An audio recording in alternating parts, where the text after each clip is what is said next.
Bismillahirrahmanirrahim. Assalamualaikum warahmatullahi wabarakatuh. Selamat malam semua.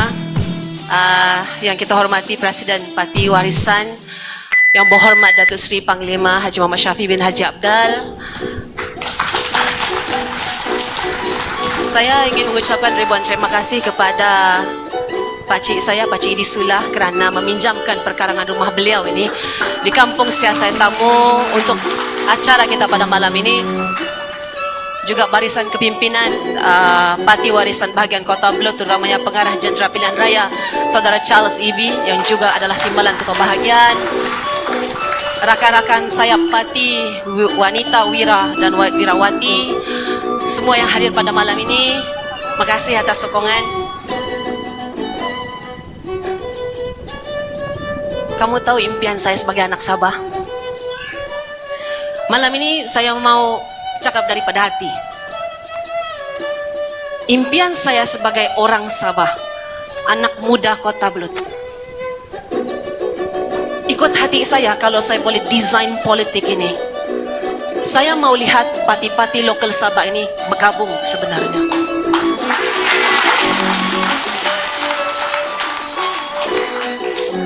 Tapi saya ada beberapa syarat. Syarat saya yang pertama, yang menjadi ketua itu orang Sabah.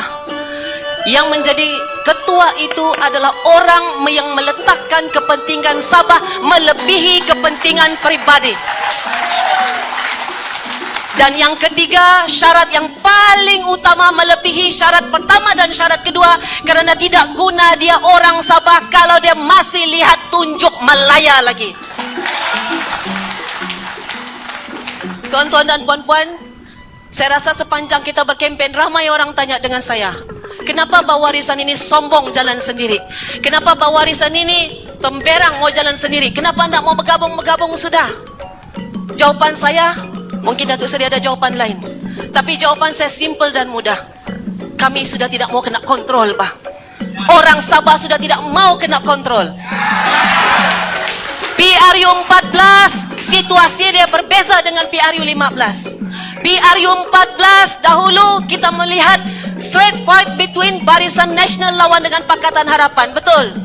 Waktu itu Warisan bersama-sama dengan Pakatan Harapan, kita tidak membentuk gabungan, tetapi kita bina kerjasama itu untuk menghadapi pilihan raya 14. Ya, Alhamdulillah kita menang PRU 14. Kita bentuk kerajaan persekutuan, kita bentuk kerajaan Sabah. Tapi apa jadi selepas itu? Orang Melaya bergaduh, Anwar Ibrahim bergaduh dengan Tun Mahathir, langkah Sheraton terjadi dengan kita sekali jatuh. Lepas itu Anwar Ibrahim bentuk lagi MOU, sign MOU dengan Ismail Sabri. Yang jadi pembangkang siapa? Kita. Yang tiada peruntukan siapa? Kita. Yang tiada rugi. Yang rugi siapa? Kita. Orang Sabah. Dia orang sudah tidak perlu dengan kita. Dia orang ada KLCC, dia orang ada KLIA, dia orang ada Putrajaya. Kita apa kita ada? Saya cakap bagi tahu kamu terus terang. Kadang-kadang barangkali sebagai kamu tahu ahli parlimen muda, ya ini adalah tahun lepas adalah first term saya sebagai ahli parlimen. Tapi kamu tahu kadang-kadang saya merasa malu. Dari Semenanjung boleh cakap tentang apa? Dia orang bercakap tentang climate change. Dia orang bercakap tentang digital economy. Kita orang Sabah masih bercakap tentang sekolah daif, bah. Masih ada sekolah kayu di Kota Belud ini. Jalan raya pun belum settle, bah, di Kota Belud ini. Air elektrik pun belum settle, bah, di Sabah ini. Betulkah tidak? Sebab itu ini kali PRU 15. Senario politik sudah berbeza. Di Semenanjung ada Pakatan Harapan, betul. Pakatan Harapan gaduh dengan Barisan Nasional, betul. Barisan Nasional gaduh dengan PPBM, betul. PPBM gaduh lagi dengan Gagasan Tanah Air, betul. Gagasan Tanah Air gaduh lagi dengan Pakatan Harapan. Hari ini ada 4 komponen berbeza di Semenanjung itu. Yang 4 komponen ini daripada parti-parti Melayu, bah. Parti-parti Bumi Putra, yang mungkin salah satu dia akan jadi Perdana Menteri, kita tidak tahu. Ramai orang tanya, oh lepas ini Warisan ini mau gabung dengan siapalah. Oh kita orang Sabah ni kita mau sokong siapalah. Nanti ini Warisan mau apalah, mau inilah itulah. Saya mau bagi tahu dengan orang Sabah, orang Kota Belud. Kita ini orang Sabah sudah penat angkat pemimpin. Ini hari ini kali punya PRU 15 bukan soal kita angkat pemimpin, tapi kita kena letak Sabah. Kepentingan Sabah itu melebihi segala-galanya, bah. Jangan kita minat sama pemimpin, kita angkat pemimpin jadi Perdana Menteri. Jangan nanti dia tidak jadi Perdana Menteri, dengan kita sekali jatuh lagi. Yang rugi kita, bah. Ini kali bukan soal Zahid Hamidi kah, bukan soal Anwar Ibrahim kah, bukan soal Tun Mahathir pun, bukan soal Syafiq Abdal pun, bukan soal Munirah Majlis, tetapi Sabah yang kita kena letak dahulu di hadapan. Orang Sabah cakap apa? Kita mau jadi macam Sarawak, kita mau jadi macam Sarawak.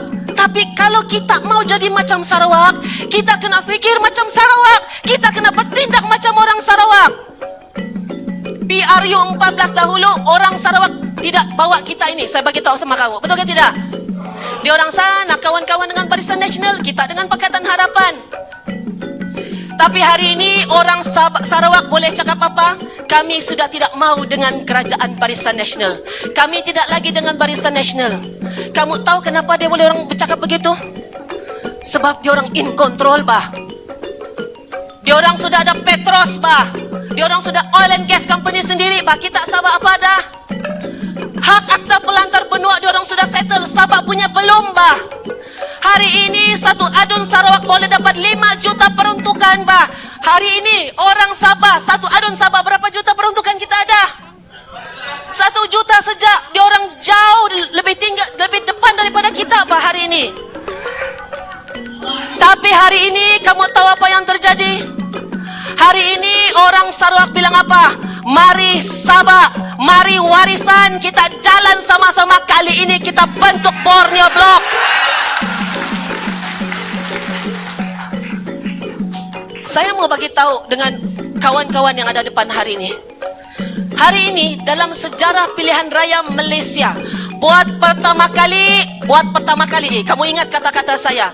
Hari ini kamu tahu apa Barisan Nasional cakap? Kalau kami jadi pemerintah, kami akan lantik salah satu orang timbalan Perdana Menteri itu daripada Sabah dan Sarawak. Betul, diorang cakap begitu, betul kan?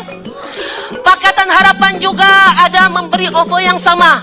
Kalau kami bentuk kerajaan, kami akan lantik salah seorang Sabah dan Sarawak jadi timbalan Perdana Menteri. Betul ke tidak? Saya mau tanya, hari ini kenapa diorang baik hati sangat mau bagi sama kita offer begitu? Sebab diorang tahu pada akhirnya diorang perlukan Sabah dan Sarawak untuk bentuk kerajaan persekutuan, bah. Sebab hari ini diorang sendiri pun belum tentu menang. Macam mana mau menang? Ada 4 komponen yang bertanding sesama sendiri.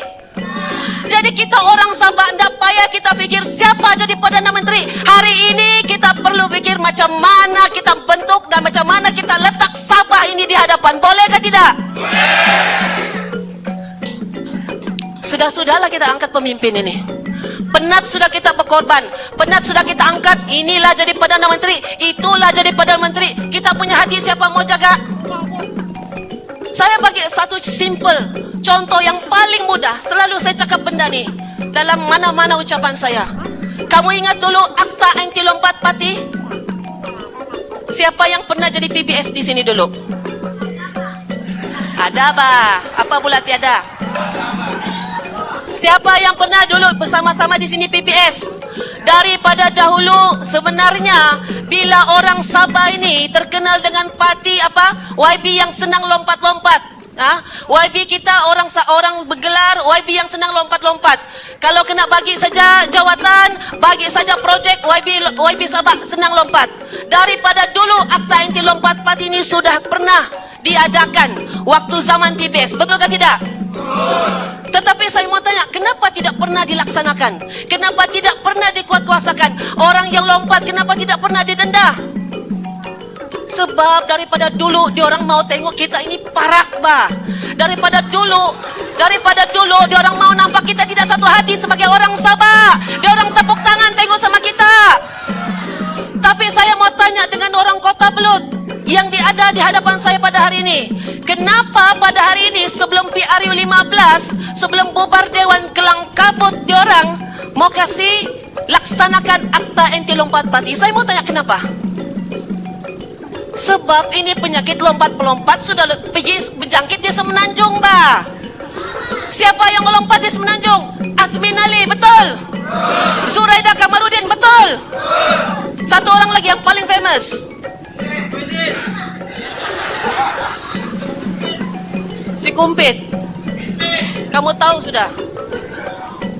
Dan saya sebagai orang Sabah, kadang-kadang jahat juga mulut saya. Kamu tahu saya bagi satu saja perkataan sama dia orang. Kalau siapa paham sini cakap dusun, kotoh. Ya, kotoh. Padan muka apa? Maksud dia. Jadi saya minta hari ini, jangan kita tengok siapa kita mau angkat jadi pemimpin. Janganlah kita bagi lagi diorang nafas, bah. Sudah-sudahlah itu kita menyanjungi pemimpin dan akhirnya kita juga yang ketempanan teling sama. Ya, peluang sama aku.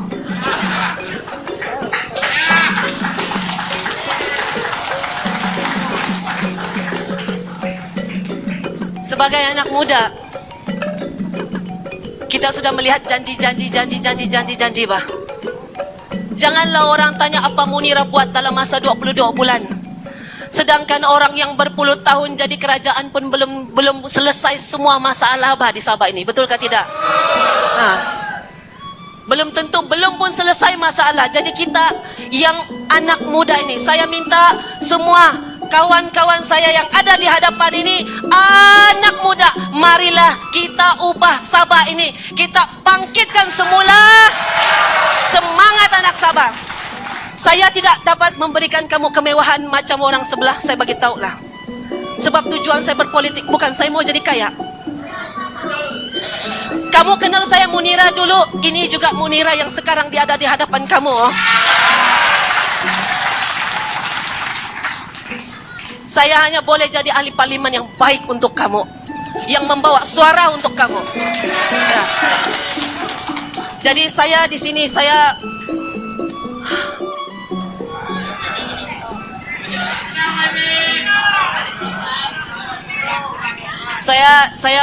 mohon undi. Saya mohon sokongan yang tidak berbelah bagi.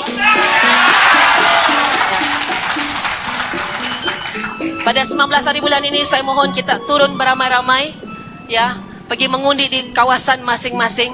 Saya galakkan walaupun kawan-kawan di saluran 3, saluran 4, saluran 5, walaupun di voting slip itu bagi tahu pergilah petang, tapi memandangkan cuaca sekarang ini sebelah petang dia memang hujan, jadi kita galakkan untuk semua datang pergi awal. Boleh? Ya, saya minta maaf bos, saya melebih-lebih malam nih. Tapi saya bercakap dari hati saya. And I've never pretend to be someone else. Sekali lagi saya mohon undi. Nama saya Munirah Majlis, calon parti warisan Masih.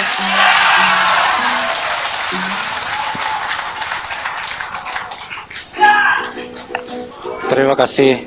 Itulah tadi ucapan dan kata-kata semangat yang telah disampaikan oleh calon kita, yaitu Munirah Majlis.